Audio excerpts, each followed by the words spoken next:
Aloha! Aloha!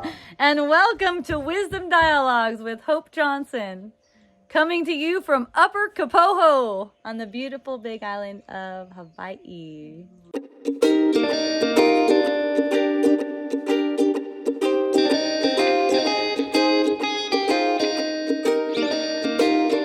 Yes.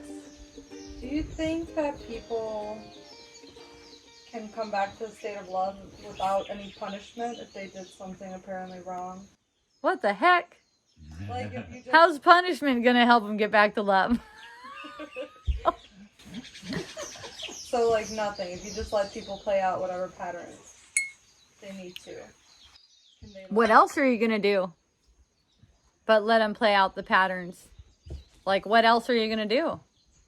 So if there was like no jail, for instance, or prison, If there was no jail or would prison, there be chaos?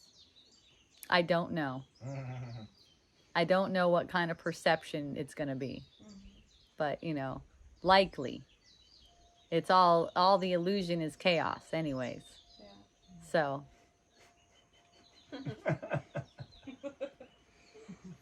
And there aren't any jails or prisons, really. Yeah. We make that up too. We make believe that there are.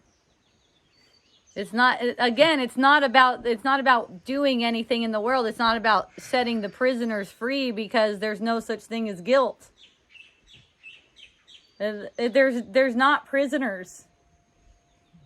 They're having it their way. Everyone's having it their way. Yeah, I don't understand, like, that you created it. You wanted it like that. Not created. Or you wanted it? Yes. that way? Yes, Who is wanting it like that. The greater you? The Or part of the mind that thought itself separate. The part of the mind that thought itself separate wants to uphold the sense of separation, and that's how it upholds the sense of separation, by making these things up that are apparently upsetting to it. So, that, because that's the guilty projection. That's the thought that there's separation, and it's put out into the world. The whole world is meant to hold that thought of separation and kind of keep it buried. But it doesn't really keep it buried from within you, because you need to keep on seeing the world as guilty, so that you don't look within and see the feeling of guilt that you made for yourself by that thought.